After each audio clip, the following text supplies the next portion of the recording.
एकात्मिक बालविकास सेवा योजना कडून एक परिपत्रक आला आहे अंगणवाडी सेविका आणि मदतनीससाठी। या परिपत्रक मध्ये काय म्हटलं आहे आणि सेविका आणि मदतनीसताईंना काय अपडेट देण्यात आले आहेत हे आपण डिटेल मध्ये या व्हिडिओच्या माध्यमातून बघायचं आहे। 30/1/2024 ला हे परिपत्रक काढण्यात आले आहे महिला बालविकास विभागाकडून। अंगणवाडी सेविका आणि मदतनीस हे ताई या ठिकाणी भरपूर वेळा आझाद मैदान असेल किंवा भरपूर ठिकाणी त्यांनी आंदोलन केले की आम्हाला अंगणवाडी व्यतिरिक्त बाहेर काम देऊ नका असं भरपूर ते मागणी करत होते। वेळोवेळी मंत्री असेल, महिला बाल विकास मंत्री असेल किंवा आपले जे पदाधिकारी आहे, जे संघटना अधिकारी आहेत, त्यांनी वेळोवेळी शासनाला निवेदन देऊन रिक्वेस्ट करत होते की आम्हाला अंगणवाडी व्यतिरिक्त बाहेर काम आम्हाला देऊ नका असं रिक्वेस्ट करत होते। फायनली हे सक्सेस झालं आहे, कारण बाहेरचं काम देऊ नये असं परिपत्रक या व्हिडिओमध्ये आपल्याला बघायचं आहे। या ठिकाणी तुम्ही बघू शकता या परिपत्रक मध्ये म्हटलं आहे महिला बाल विकास विभागाकडून हे परिपत्रक करण्यात आलं आहे आणि ते बाह्य काम त्या ठिकाणी देऊ नये असे हे परिपत्रक मध्ये म्हटलं आहे। आणखी काय अपडेट आहे ते डिटेल मध्ये बघायचं, व्हिडिओ शेवटपर्यंत पहा, चॅनलला सबस्क्राइब करून घ्या। तर बघा विषय काय देण्यात आला आहे। एकात्मिक बाल विकास सेवा योजनेत कार्यरत असलेल्या अंगणवाडी सेविका आणि अंगणवाडी मदतनीस यांना योजनेशी संबंधित नसलेले कोणतेही कामकाज देऊ नये। तर बघा या ठिकाणी स्पष्ट म्हटलं आहे विषय मध्ये, जर अंगणवाडीचं रिलेटेड नसेल, अंगणवाडी योजनेमध्ये येत नसेल ते काम अंगणवाडी सेविका आणि मदतनीस ताईंना देऊ नका असं स्पष्ट या परिपत्रक मध्ये म्हटलं आहे। हे परिपत्रक 30/1/2024 ला काढण्यात आलं आहे।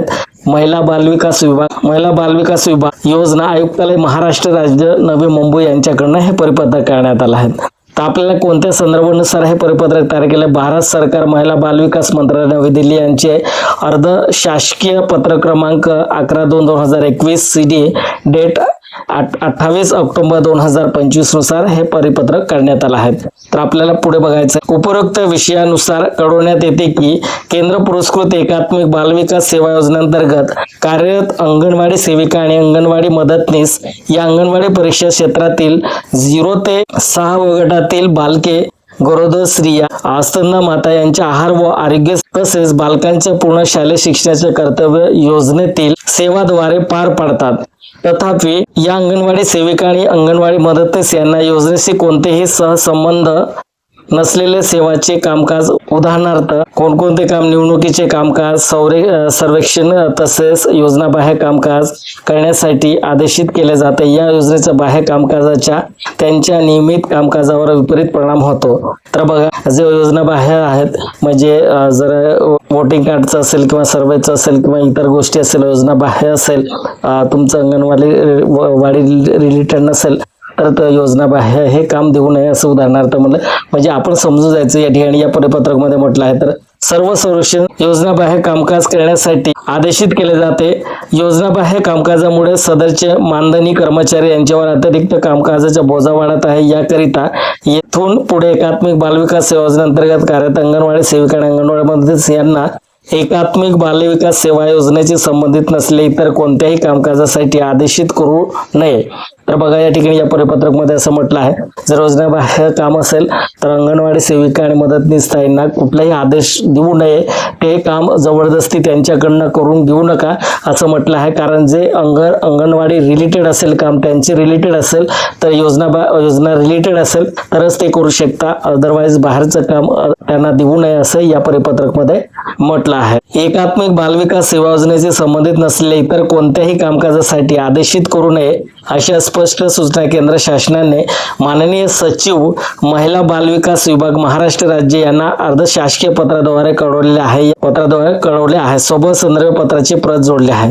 तर बघा केंद्र सरकारने स्पष्ट म्हटलं आहे, तर हे या पत्राच्या माध्यमातून माननीय सचिव महिला बालविकास विभागाला नोटीस दिली आहे, हे परिपत्रक दिले आहे की योजनाबाह्य अंगणवाडी सेविका आणि मदतनीसांना अर्ध शासकीय पत्राद्वारे हे सर्व त्यांना नोटीस देण्यात आले आहेत।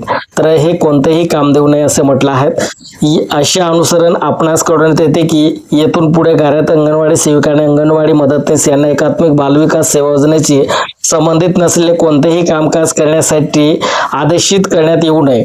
तर बघा, अंगणवाडी संबंधित जे काम आहे तेच करतील आणि बाह्य काम असेल तर कधीच आदेशित करू नये असे म्हटलं आहे. महिला बाल विकास विभागांना सरळ हे परिपत्रक पाठवलं आहे. या परिपत्रकानुसार आता भरपूर सेविका आणि मदतनीस ताईंना हे रिलॅक्स मिळाला आहे. कारण ते कोणतंही काम असेल, लाडकी बहीणचं असेल किंवा कुठलंही काम असेल, उठून सुटून ते अंगणवाडी सेविका आणि मदतनीस ताईंना देत होते. पण आता या परिपत्रकामुळे आता हे काम देऊ शकणार नाही. जर ज्या सेविका आणि मदतनीस ताईंना हे परिपत्रक अजूनपर्यंत पोहोचलं नसेल किंवा त्यांना माहीत नसेल तर नक्कीच हा व्हिडिओ शेअर करा. त्यांनाही माहीत पडेल आणि त्यांनाही जर काम देत असेल सुपरवायझर तर ते 100% त्या ठिकाणी विरोध करू शकतात. तर या पद्धतीने हे परिपत्रक आहे. हे परिपत्रक तुम्हाला या ठिकाणी स्क्रीनवरती सुद्धा दिसते. तर या पद्धतीने हे परिपत्रक 30/1/2025 ला आहे, 26 ला हे परिपत्रक करण्यात आला होता केंद्र शासनाकडून. हे केंद्र शासनाकडून महाराष्ट्र शासनाकडून त्यांनी महिला बाल विकास विभागात डिव्हिजन त्यांनी प्रत्येक कार्यालयामध्ये प्रत्येक डिस्ट्रिक्टमध्ये हे परिपत्रक पाठवले आहे. धन्यवाद.